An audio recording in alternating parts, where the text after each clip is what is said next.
Bonjour tout le monde, bienvenue à l'Info C'est Beau dans ce nouvel épisode.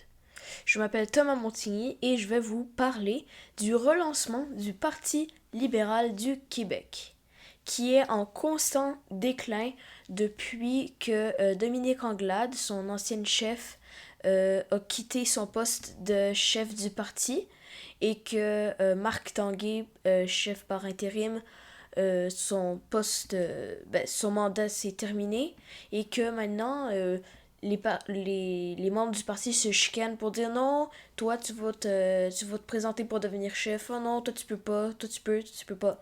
C'est vraiment un peu comme du bébé lala.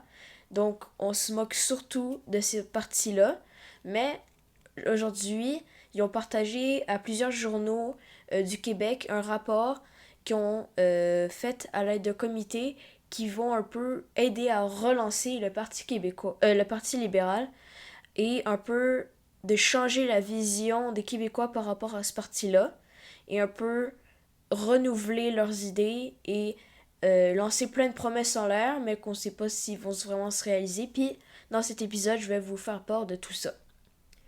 Donc pour commencer, l'un des projets les plus gros que le PLQ propose, c'est le projet d'une constitution québécoise dans lequel on propose de faire valoir davantage la langue française, l'éducation francophone, les droits des Premières Nations et des Inuits au Québec. En fait, un peu d'instaurer plusieurs nouvelles lois qui sont un peu dans les valeurs du Parti libéral, comme le multiculturalisme, l'accueil massif d'immigrants pour avoir créé de nouveaux emplois, avoir des gens pour baisser le niveau d'emploi qui sont pas comblés parce qu'on fait une crise de main-d'œuvre en ce moment.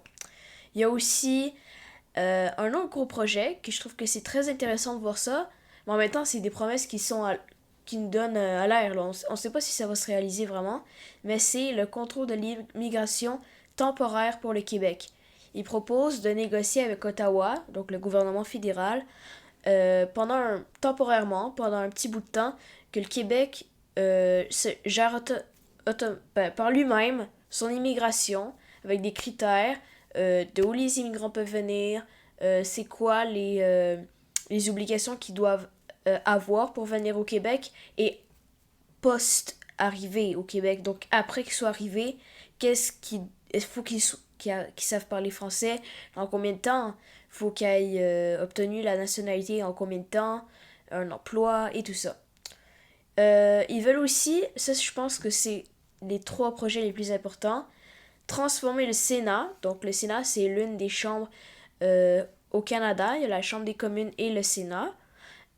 En chambre des provinces. En fait, ce que ça ferait, c'est que chaque province et territoire canadien serait représenté selon sa démographie, donc selon sa population, à cette chambre.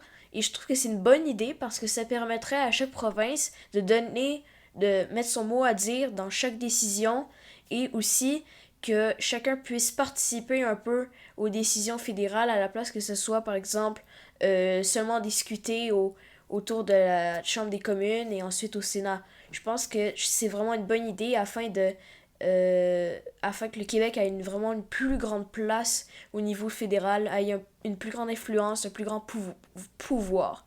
Et ce qu'ils mettent comme contrainte, c'est que le Québec aille, selon son niveau record démographique, au moins 25% des sièges. Euh, donc, ils voudraient aussi mettre de l'avant un nouveau, je le mets entre guillemets, mais nouveau nationalisme audacieux, inclusif et rassembleur. Ce serait un projet pour reconstruire, reconnecter avec les Québécois, pour pas se dire, ok, mettons si t'es quelqu'un qui veut pas voter pour la CAQ, puis que t'es pas souverainiste, donc tu peux pas voter pour Québec solidaire, Parti québécois, puis t'en veux pas de la CAQ, puis tu vois que le Parti libéral ça va pas bien, ils veulent montrer que le Parti libéral c'est une bonne option et qu'il peut se relancer dans la course.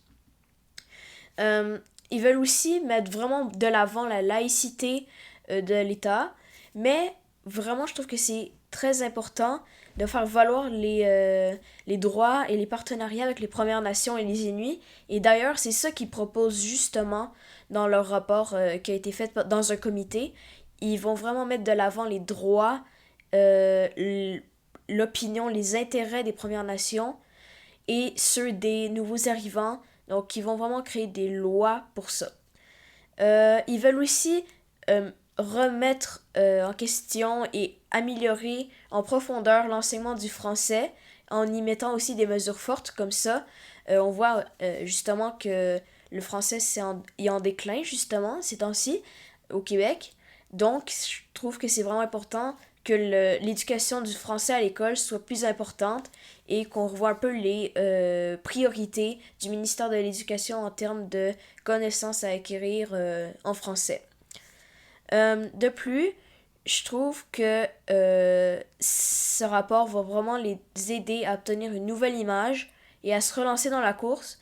Et je pense que ça va vraiment avoir un gros effet sur les sondages et tout ça, parce que le Parti québécois, selon Québec 125, est en constante hausse et pourrait même dépasser le Parti libéral du Québec en devenant l'opposition officielle avec le plus gros nombre de sièges. Bien évidemment, c'est pas certain, mais dans les sondages, il y a des chances quand même assez minimes que ça arrive, mais c'est possible. Et si le Parti québécois continue de gagner des partiels, ça se peut que ça l'arrive. Donc, ils veulent vraiment reconnecter avec les Québécois, donner la priorité à la défense et la promotion des intérêts du Québec dans la Fédération canadienne. Ils disent aussi que, vu que c'est le Parti libéral, c'est nationaliste, ben, il y aurait plus de facilité à communiquer avec Ottawa. Ils disent que il faut bien évidemment faire valoir beaucoup les droits des Québécois, mais en même temps trouver une limite à ce qu'il n'y ait pas d'affrontement ou de conflit d'intérêts majeur entre le niveau fédéral ou les autres provinces même contre le Québec.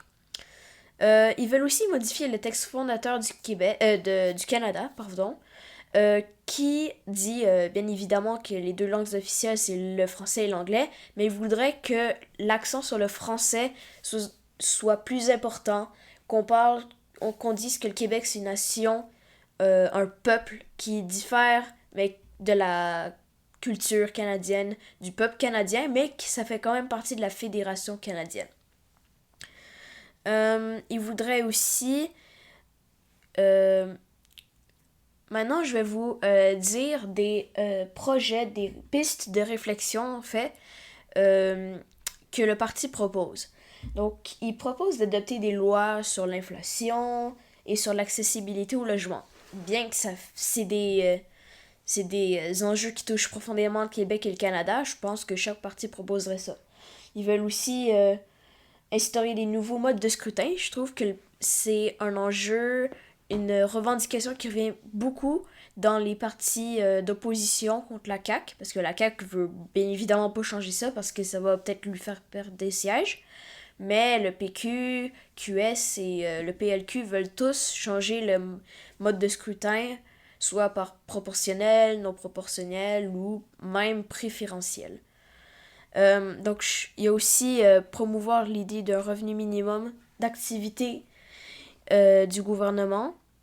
Il pourrait aussi mettre davantage l'accent dans les projets territoriaux sur les ressources naturelles qui pourraient atteindre les cibles environnementales québécoises. Il voudrait aussi réformer le marché du travail, mettre en chantier un changement de culture dans les fonctions publiques, créer des instances autonomes pour chacune des régions responsables d'élaborer un plan régional du développement économique et social. Ils veulent aussi davantage faire de promotion de nouveaux traités libres d'échange. Je pense que c'est plein de bonnes propositions qui vont relancer le parti, comme je l'ai dit encore, mais que il y a peu de chances que le PLQ se fasse élire, mais je pense que ça va peut-être lui donner un petit push, ça va l'aider à gagner quelques sièges de plus aux prochaines élections ou à monter dans les sondages. Et ça reste que c'est plein de grosses propositions, de grosses promesses aussi. Donc je pense que ils doivent, avant de dire on va faire ça, de promettre plein de choses, de réfléchir à ce qui est réaliste. Par exemple, au niveau fédéral, je pense que les pouvoirs sont quand même assez limités. On peut pas dire d'un coup oh, le Sénat va disparaître, on veut que ce soit une chambre des provinces. Il faudrait aussi collaborer avec les autres provinces et territoires. Mais, en somme, je trouve que c'est des bonnes idées de projet. Merci d'avoir écouté.